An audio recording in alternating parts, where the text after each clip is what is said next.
Hello, hello, hello, everyone. Welcome to Relationship Talk with Sharonda. Of course, I am Sharonda and I am your host, and we are going to dive deep into anatomy.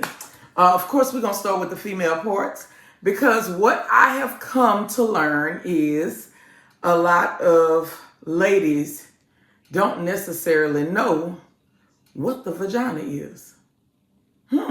What? Yes, a lot of ladies don't know what the vagina is. They will look at this picture and be like, that's a vagina. And it's not. This is the picture of a female's anatomy. And this is the vulva. That's what it's called. Okay? The only portion of it that is the vagina is this part right here. That hole right there. That's the vagina. This in its entirety is the vulva. So a lot of times when we're talking about vagina, most people think we're talking about this whole area. And that's not the case. So we're going to break this vulva down. Okay? And we're going to get off up into it. And hopefully you all learned something. And hopefully you can share what you've learned with your peers, your daughters, the women in your life, so on and so forth, because I do believe that each one should teach one. So the very first thing that we're going to talk about is the clitoral hood. Most people think that, and I'm not saying that this is not the clitoris. Most people think that just this area right here, I want to make sure I'm doing it right. They think that just that area right there is the clitoris, okay? But the clitoris actually has legs, okay? And the clitoris is internal. This is the only part that's external right here. So when you get to the clitoris, it actually starts to look like a wishbone. So in the inside, this is what it looks like, right? And this is the part right here that we actually get to see. And then we have this part here, which is the clitoral hood, which covers the clitoris. This is the hood. I know y'all like, oh, this is going to be a hot mess when she get through with it. But this is the hood, right? Which covers the clitoris. Why do we have a clitoral hood? We have a clitoral hood because the clitoris needs to be, it needs to be covered, right? The clitoral hood keeps us from being overly stimulated. For example, if we did not have a clitoral hood, that means things will rub up against our clitoris all day, like our panties, our pants, when we're sitting down, the meaty parts of our body will rub up against the clitoris, and guess what? That means that we're being stimulated all day, and when it's time to be stimulated, it will probably do nothing for us. This is a problem that women have who have a really large clitoris that actually comes out of the hood. Meaning, when you see ladies and they have a hood, but the hood does not completely cover their clitoris, their panties and all of that kind of stuff, it rubs up against them all day long. And for example, if somebody's giving them oral sex, they just kind of just laying there because they're so used to being stimulated.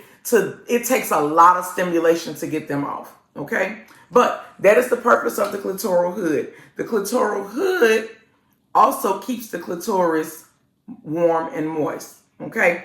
Why is that important?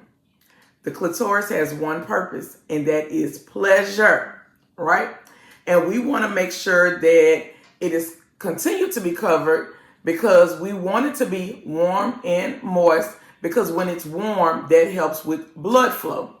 And when there's blood flow, that means the clitoris can get an erection because it can actually get hard. And when it gets hard, it makes the vulva in itself swell up. And we always say, well, why is it getting so swollen? Because guess what? All the clitoris is all of this part here, all in the inside, and it swells up in the inside, which causes the vulva to swell. Okay. The next thing we're going to talk about is the urethra. That is this area right here. Most of us call it a pee hole. That's what most of us call it. It has a purpose. It is connected to our bladder, and it allows us to expel urine. That is the purpose of it, okay? And then moving on down, we have the vagina, right? The vagina has three functions. Three.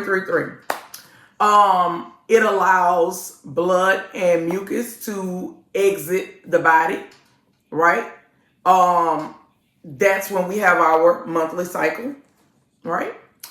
The vagina is a vaginal opening so that we can have reproductive sex with the penis, and a penis actually can go inside of it, right? And then the final function of it is, if we so happen to conceive, a child can be passed through the vaginal canal. We can actually give a vaginal birth. So those are the three functions of the vagina, okay? And then, of course, I don't have it on here, but we got the booty hole, which is the anus, and it allows us to expel feces and waste from our body. Typically, the vagina has hair all over it. Why does the vagina have hair? The vagina has hair because it's intended to keep the vulva warm and moisturized. It intends to keep dust out. It intends to keep friction from happening. It intends to keep germs out. So that's the whole purpose of the hair, because everything gets caught up on the outside and it never makes it to the inside. And I'm not opposed to women having maintenance and shaving or even waxing, but the more you remove the hair from the vagina, I know a lot of ladies say cleanliness. I got something in my mouth. We love to talk about cleanliness, but we just got on this kick within the last 30 years where we have been balding our vagina, okay? All you have to do is pay attention to the history of sex, okay? Women used to wear something called merkins, which are vaginal wigs, okay? And they wore merkins because a lot of STDs and stuff like that were very common back then. And merkins was like a protective barrier to keep another person's vaginal, their genitalia, I'm not saying vaginal, I got it wrong. To keep another person's genitalia from touching your genitalia, you wore a merkin as a protective barrier so your skin wouldn't touch their skin, right? Because that's how they try to cut down on disease, right? So the thing is, people always had hair, all right? Then we came out with magazines. And in the magazines, of course, you've seen the women with the hair, all right? Porn came after the magazines. In the porn for the 70s and 80s, we saw hair, right? I remember seeing hair.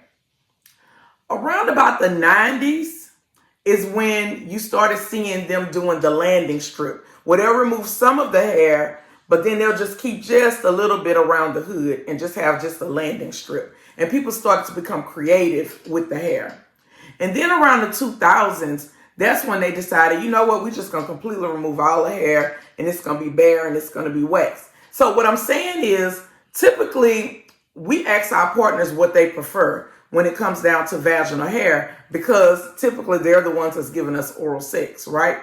And it went from men desiring hair, right, to men desiring landing strips, to men wanting to get bald, all because they followed the trends of porn. And if they start back putting hair in porn, guess what? Men are going to start back saying, hey, we want to see hair. Actually, more men are being vocal today, and actually they're saying that they want to see hair. They've seen this kind, they've seen it waxed and all that. They've seen it, but it's something about the hair. And I know exactly what it is. It's the pheromones that's in the hair. The pheromones that us as women, that we want to wash away because we feel like we're not clean because we don't smell clean. But our body produces a natural pheromone to attract the opposite sex. That's the whole purpose of it. And again, men in the 70s and 80s and maybe early 90s, they wanted that sweet funky stuff. Y'all know Rick James was singing about it, right? But now the men today, the younger men, is saying, I want it to smell like water. And I always tell women that is impossible, because pussy gonna smell like pussy. Okay? It's supposed to. It's not supposed to have all of these fragrances and oils and all of this other stuff you do. And you wonder why you're constantly in the hospital and doctor's office with BV and with Trich and with all of this different stuff. And a lot of it is directly resulting to what you're doing to yourself as far as maintenance. You have some people who keep experiencing ingrown hairs and all of this kind of stuff. That is because you're trying to shave and keep up with the trends and your body is saying no. You have women who are experiencing razor bumps. That's because you're trying to keep up with the trends and your body's saying no, right? Even if you don't completely, even if you decide to grow the hair, you don't have to let it completely grow out. But what you can do is keep it faded or just maintain really, really low. And that will keep you from getting the ingrown hairs and all of the razor bumps and stuff like that that comes along with shaving and sometimes waxing. Okay. If you want your clitoris to get hard, I have something on my website called Excite. You take a little bit of this, put it on the finger, and you rub it on the clitoris. And what it's going to do is it's going to cause the clitoris to swell up. When the clitoris swells up, anything that touches up against it, you're going to have orgasms back to back to back to back to back. Can you use this along with the gummies and the honey and the all kind of stuff? Like, yes, you can.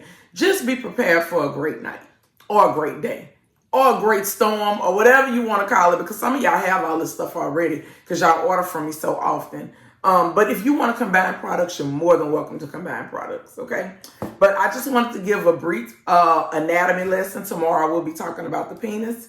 And if you have any questions or concerns or feedback, hey, inbox me. I will try my best to answer any questions that you have. With that being said, you all be safe out there. Stay dry. Thank you for tuning in. Like, share, and subscribe. Be blessed.